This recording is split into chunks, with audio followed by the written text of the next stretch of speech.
Hola, muy buenas, ¿qué tal? Otro capítulo más. ¿De qué te ríes? O sea, hola, me ha hecho mucha gracia. Hombre, muy bueno, pues nada, muy mala. Se jodan todos.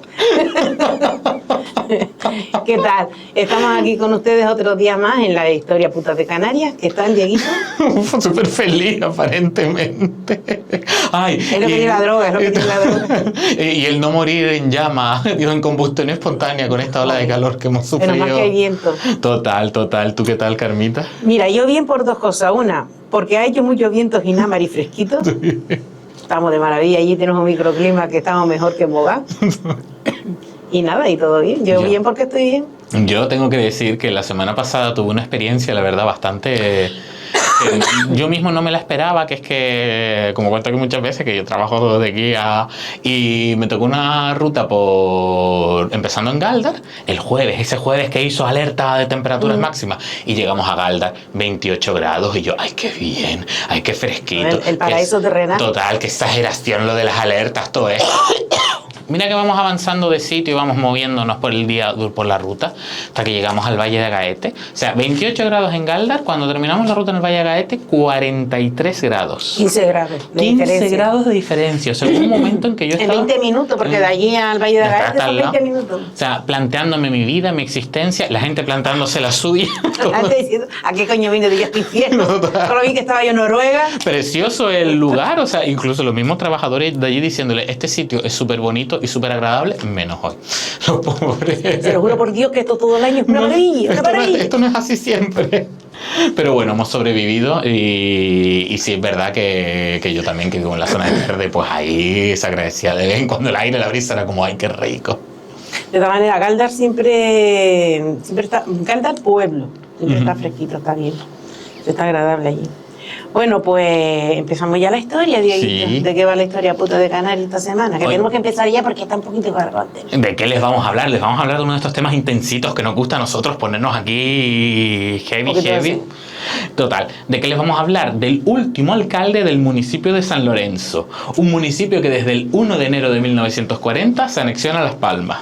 Sí, pero tú sabes que la anexión de San Lorenzo a Las Palmas tiene su historia. Llevaba siglos ya preparándose esa... Y había unos intereses muy grandes por parte de la oligarquía de Las Palmas para hacerse con el municipio de San Lorenzo. Para quienes para quienes no conozcan mucho la geografía de Gran Canaria o todo el tema de la historia, normalmente aquí siempre se dice en Gran Canaria que son 21 municipios. Bueno, pues hasta hace relativamente poco, o sea, menos de 100 años, en realidad eran 22 municipios. Había un municipio extra que es San Lorenzo, que, bueno, ¿cómo presentarles el contexto de este municipio? O sea, San Lorenzo era un municipio que limitaba con Las Palmas y que estaba compuesto, aquellos que conozcan Las Palmas o que quieran venir aquí, pueden ubicarlo fácilmente con los barrios de Almatriche, El Toscón, El Dragonal, San Lorenzo, Tamaraceite, Tenoya. O sea, aquí estamos yendo todo lo que es la parte medianía, norte de Las Palmas. De Las Palmas. Bueno, muchos barrios más, Siete Puertas, Llegaba hasta hoy Andrea, ¿eh? Los Giles también, San José del Álamo, que eso ya está tirando para Teror, e incluso hasta parte de las canteras, donde la zona de Peña la Vieja era la zona que limitaba ahí el municipio del municipio de San Lorenzo con Las Palmas. ¿Qué ocurre en San Lorenzo? Porque claro, este municipio existía y sin embargo nosotros hemos presentado este capítulo como el último alcalde, o sea... Sí. Dejó de ser una entidad. Dejó de ser una entidad. ¿Cómo está todo esto contextualizado? Bueno, esto tiene que ver, lo que les queremos hablar nosotros es de esta parte de la historia de la República, que es muy desconocida, que nos gusta muchísimo, y que está directamente relacionada con por qué San Lorenzo dejó de ser municipio. San Lorenzo, desde 1931, que es el año en que se proclama la República, hasta 1936, estuvo gobernado por políticos que estaban influenciados por una empresa, un grupo familiar de empresas, digamos, que eran hijos de Diego Betancor Hernández. A partir de ahora vamos a llamar los Betancores porque es como se conoce aquí. Los Betancores, exactamente.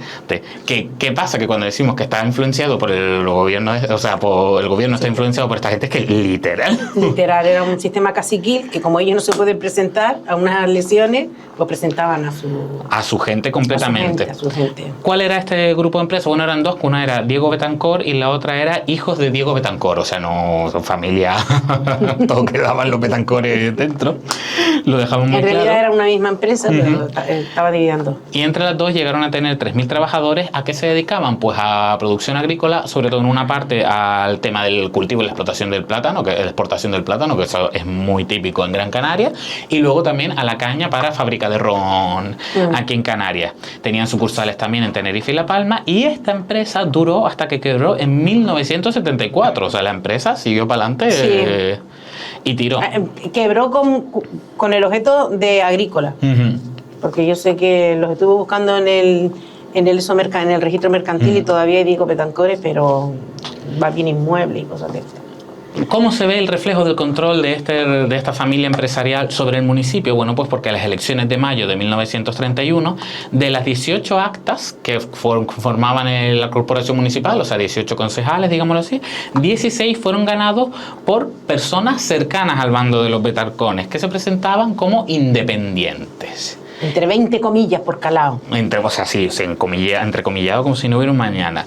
Independientes, porque todo Dios sabía que primero eran personas monárquicas, o sea, muy influenciadas de los Betancores, que estaban dentro del Partido Republicano Liberal, que eso es una maravilla, porque Sí. yo soy monárquico, pero si puedo entrar por el Partido Republicano Liberal, entro No por le ahí. pedían nada.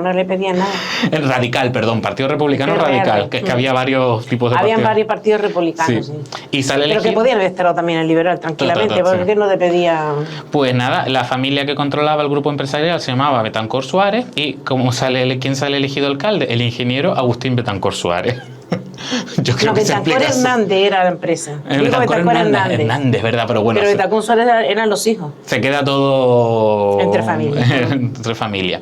¿Por qué se puede dar esta situación? Pues bueno, porque el Estado nuevo que nace, el Estado republicano, es un Estado que nace de primeras así al trancazo, digamos, no tenía una estructura de control anticacique muy montada, y sobre todo no había una oposición de izquierdas que pudiera responder con estructura y con organización a ese sistema caciquil que estaba aquí, bueno, que en Canarias, como en otros territorios como en Andalucía, por ejemplo, estaba... En Galicia. O en Estaba Galicia. completamente arraigado. Pero metido en vena en la estructura municipal. Carmita, antes de continuar, yo me acabo de dar cuenta de una cosa, que es que no le hemos explicado a la gente, sobre todo la que nos está viendo se habrá dado cuenta, pero la que nos está escuchando no se ha visto que estamos a juego con todo. Ay, eso Tú se y lo yo tenemos ahí. que explicar, Pero claro, con que venimos todo. corporativos con uniformes ya. Espérate a ver para que nos vea por aquí. Miren, camisita Camiseta de Radio Faro, roja como Radio Faro.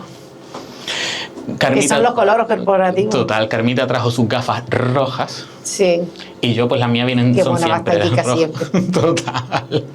Y hemos decidido, pues bueno, que ya que tenemos uniforme corporativo, pues Claro. vamos a lucirlo. Y porque yo siempre he sido súper fan de los uniformes, porque es como, Dios mío, menos ropa que lavar. Sí, que son súper cómodos, no tienes que pensar que te tienes que poner.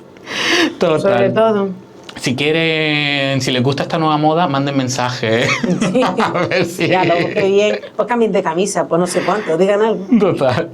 Y nada, y ahora sí, volviendo a la historia, pues claro, esto es todo el contexto de San Lorenzo y cómo se llega a 1931, pero ¿cómo sigue aquí la historia, Carmita? Bueno, en el periodo que va desde 1931 a 1936, digamos que la República favorecía, por las normas que había y la libertad de huelga y todo esto, favorecía el movimiento obrero y el movimiento sindical.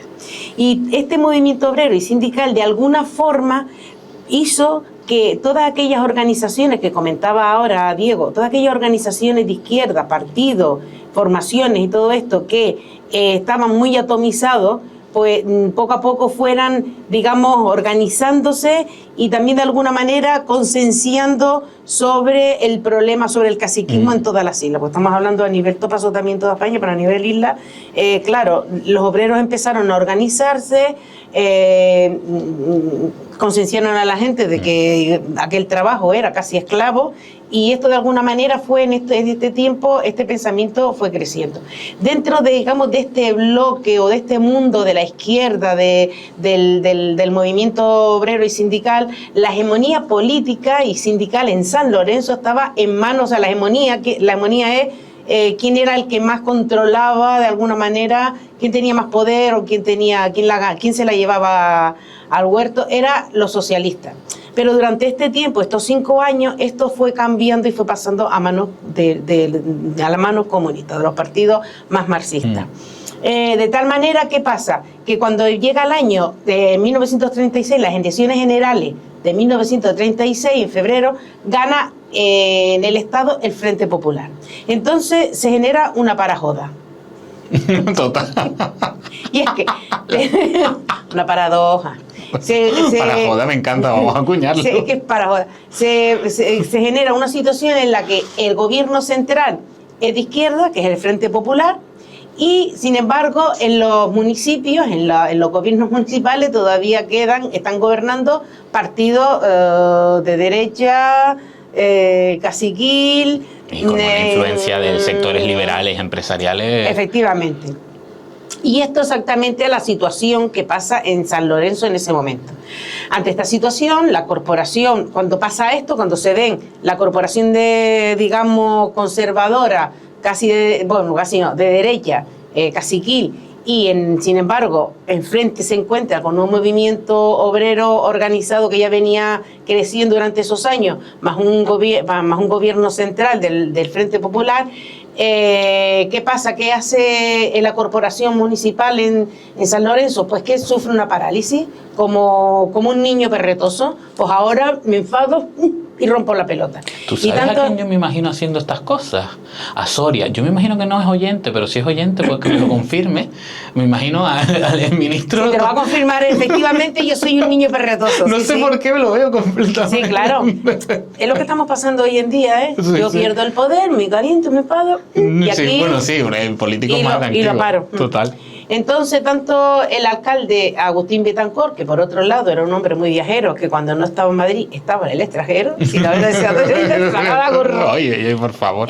Tanto él como su corporación, su equipo, pues digamos que hacen huelga de brazos caídos y se desinteresan completamente de las tareas municipales, porque ellos pensaban que de alguna manera esta actitud iba vaciando de contenido sus funciones, y así también iban preparando para un futuro la anexión de San Lorenzo a Las Palmas, que como les dijimos antes, esto es una movida que se venía trajinando de años atrás.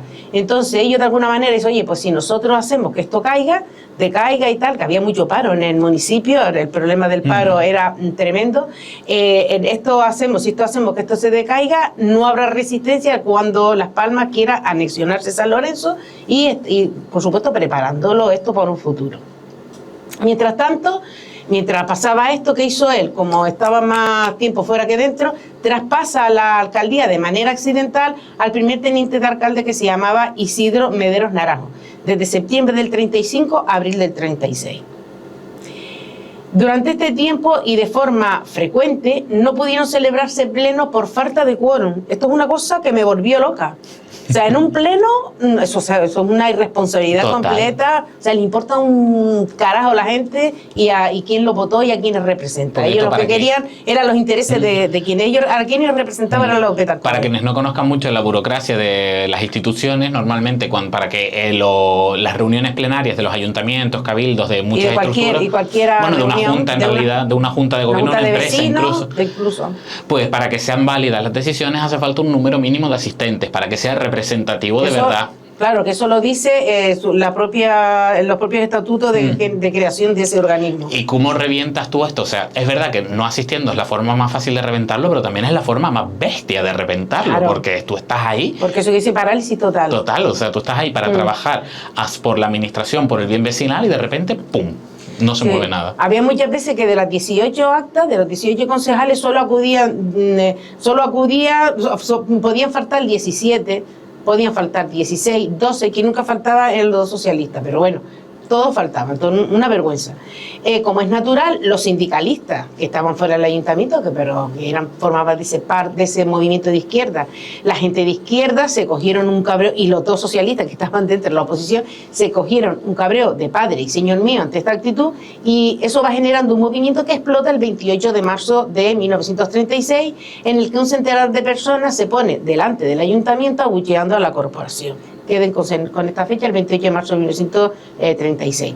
El gobernador civil, Manuel Ramos Vallecillo, destituye entonces, cuando se entera todo esto, destituye al alcalde accidental Isidro Mederos Naranjo y a varios concejales por no haber notificado al gobierno los disturbios, los desórdenes públicos que se habían producido delante del ayuntamiento, porque estos fueron varios días. Está ahí el 28 de marzo, pero esto pasó varios días hasta el mes de abril. Y a resulta de esto, y en solidaridad con los otros, que hace el resto de concejales que no estaban denunciados pero que pertenecían a la corporación, pues también dimiten en solidaridad con sus compañeros y ponen todos sus cargos a disposición de la autoridad, que era el gobernador civil. Y el gobernador civil lo que hace es que mientras se resolvía esto, que duró como unas 3 semanas, deja la alcaldía al segundo teniente alcalde, que era uno de los 2 socialistas, que se llamaba Miguel Medina Martín. Bien, y Dieguito, sigue tú, porque se va a romper la cabeza. Han sido datos, pero recopilamos. O sea, aquí tenemos una administración que por intereses ajenos a la propia ciudadanía de San Lorenzo deja de funcionar, y la gente de San Lorenzo dice, perdona, aquí queremos comer y queremos trabajar. O sea, porque la gente además lo que reclama, como en muchas ocasiones, que la ciudadanía no reclama dame dinero por la cara, ¿sabes? No, sino, dame trabajo, es lo que pedían en este momento. Continúa la situación. Entonces, ¿qué es lo que decide hacer el gobernador civil? Pues nombrar una comisión gestora, o sea, se nombra gente para que puedan gestionar el ayuntamiento, literalmente 7 personas. Perdona, una comisión gestora fue también lo que, ¿se acuerdan ustedes del caso Marbella? Cuando Jesús Gil, que reventó el ayuntamiento y tal, pues la autoridad, el gobernador civil, tuvo que hacer también una comisión gestora, y llamó gente del colegio de abogados, ¿sabes? Llamó gente de instituciones, ciudadanos civiles, que igual pasó aquí. ¿Por qué? No se puede quedar separada, porque, o sea, que queda separada la administración en ese momento, todo muchas veces se te llena la boca con, el ayuntamiento no sirve para nada, no sirve para nada. Cuando un ayuntamiento se para, lo extrañas como si no hubiera un mañana, ¿sabes? O sea, porque los servicios se tienen que cubrir, o empieza la desesperación en muchísimos casos. Claro. ¿Quiénes integran la comisión gestora? Pues son 7 personas que toman posesión el 30 de abril de 1936 en las casas consistoriales, que para quien le interese es lo que se llama o sea, es como un mini salón dorado, porque el Ayuntamiento de Las Palmas de Santa Ana tiene un salón dorado, y hay uno que es lo que se llama el antiguo ayuntamiento, que es hoy en día la Casa de la Cultura de Tamaraceite, que es ahí donde se hacían plenos, donde se reunía el consistorio. ¿Y por quién estaba formado? Pues por 4 comunistas y 3 socialistas, cada uno de diferentes barrios de San Lorenzo, en este caso. O sea, se hace como un representatividad. Sí, para que fuera más representativo el municipio en el ayuntamiento.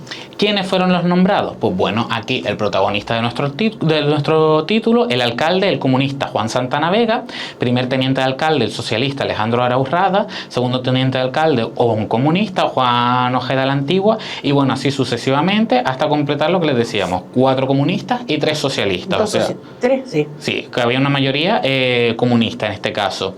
Y se elige también a un síndico, que es el primer teniente de alcalde, que síndico es un término interesante. Si no recuerdo mal, síndico viene ya creado desde la época de Carlos III, cuando el rey Carlos III hizo como una reforma para empezar a crear ayuntamientos de administración cercana. Y en un principio el síndico era como el representante del pueblo ante el poder, ante la autoridad. Que aquí todavía sigue manteniendo como esa labor de intermediación entre el pueblo y la el representante del ayuntamiento, vamos, el que firma y el que puede tal.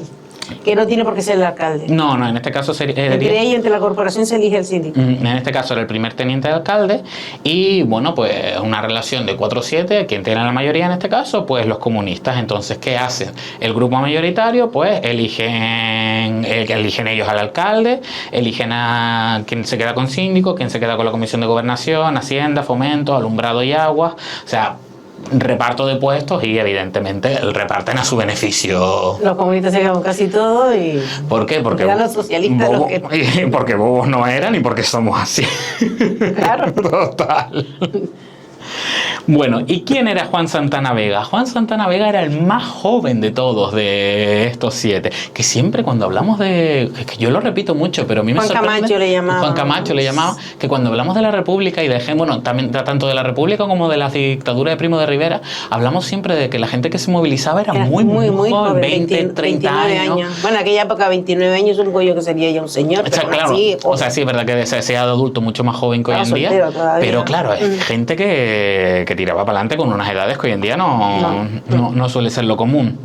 pues cae en él, en la que lo conoce muchísima gente como Juan Camacho, el cargo de alcalde, que este hombre era albañil de profesión. Que además, como decía Carmita, quédense con el 28 de marzo del disturbio de antes, porque él fue uno de los que estuvo al frente de los disturbios, diciendo al ayuntamiento, oye, y uno y uno de los que capitaneaba muchas de las manifestaciones también. Pidiendo justamente que la administración estuviera trabajando para que el pueblo pudiese tener recursos. En este caso, ¿y dónde había trabajado Juan Camacho? Pues ¿Con los Betancores? Con los Betancores, porque es verdad que era una empresa muy grande, como les decíamos antes, tenía alrededor de 3.000 trabajadores. Entonces, claro, él era uno de esos 3.000 trabajadores que había trabajado por los Betancores. ¿Hasta cuándo? Eso sí, hasta que lo despidieron en 1934, porque por haber encabezado una huelga.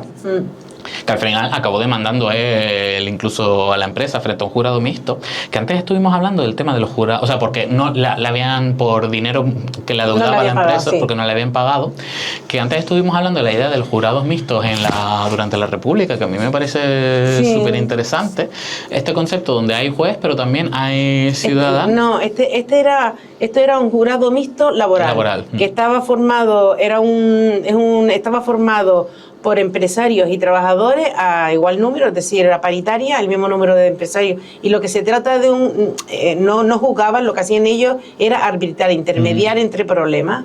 O sea, este señor lo denuncia a este tipo de jurado mixto, pero sí, penalmente sí habían jurados mixtos en los que estaban jueces y ciudadanos. Porque así ellos, de alguna manera, el ciudadano sabía lo que era la justicia, cómo impartía y empezaba a aprender de leyes, y el juez tenía contacto con la realidad de la gente y con el pueblo. La verdad que está interesante. O sea, la verdad que es un sistema súper interesante, que hoy en día incluso si se propusiera una reforma en este sentido, yo no sé si la gente lo vería como algo muy moderno, y tú dices, no, pero es algo que pasó hace 100 años casi, o sea. Sí. Qué bueno, que la sorpresa queda el pasado un montón de veces. Este era Juan Camacho, líder ahí sindical, y bueno, pues volviendo justamente al momento a hacer el reparto de responsabilidades dentro del ayuntamiento, y claro, ¿qué dice el resto? O sea, si los comunistas se quedan con lo que ellos sí, porque no lo negociaron, ellos solo repartieron sin negociar ni nada. Que estas son cosas que hoy en día siguen pasando en los ayuntamientos y en los pactos y eso. Eso seguramente que si escuchan Radio Faro, en el batiburrillo de la radio pueden escuchar chismes de ese estilo. Vamos a mansalva.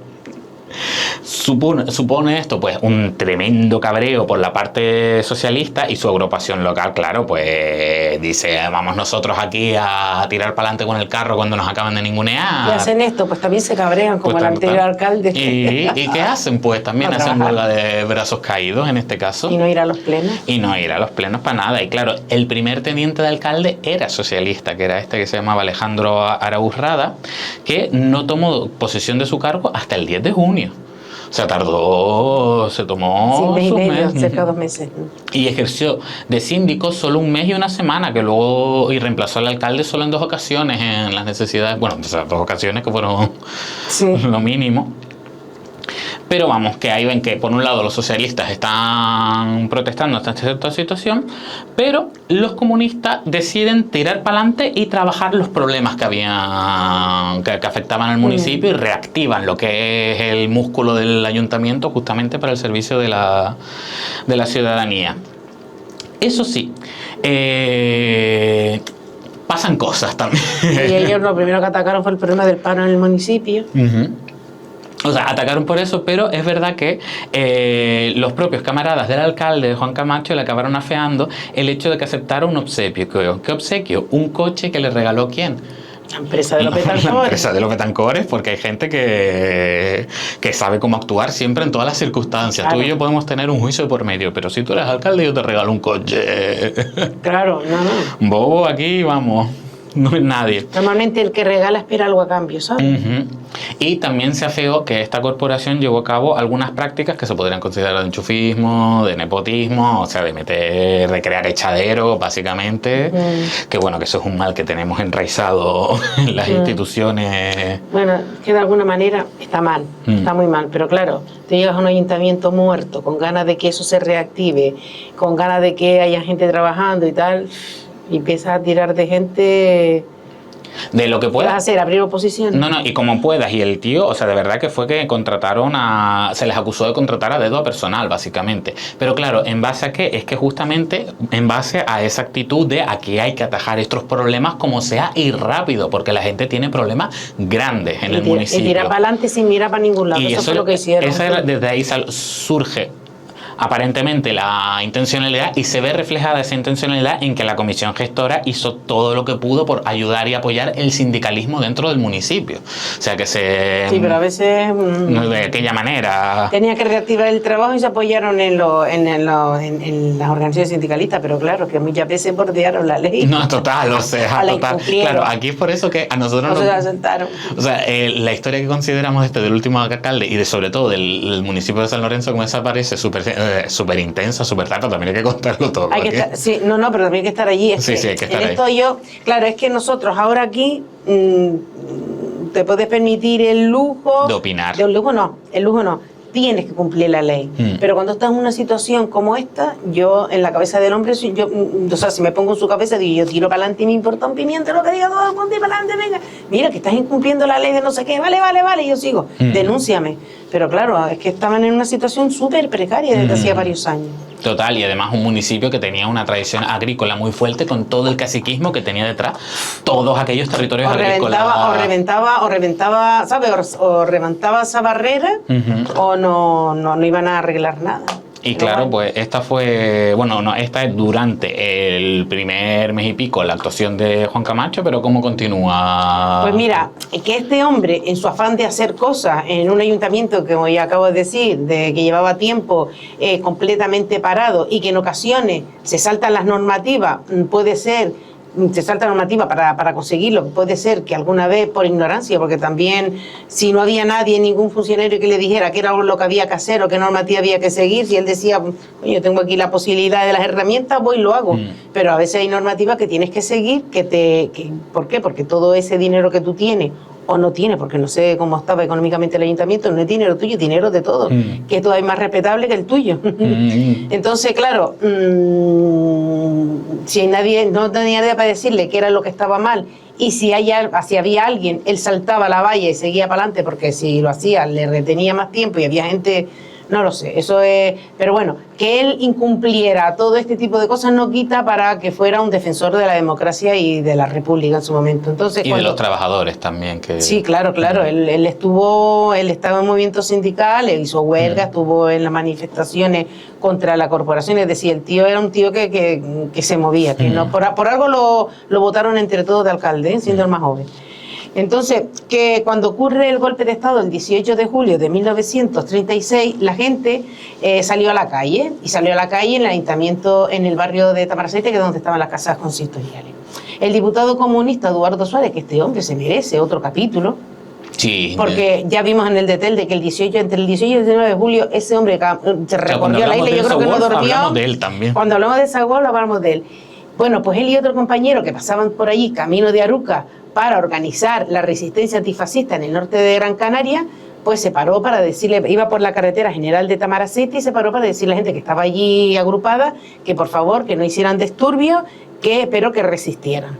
Y le dijo también que tranquilidad, que había que tener la cabeza fría, en fin, que no hicieran disturbios, pero que resistieran y que tranquilizara.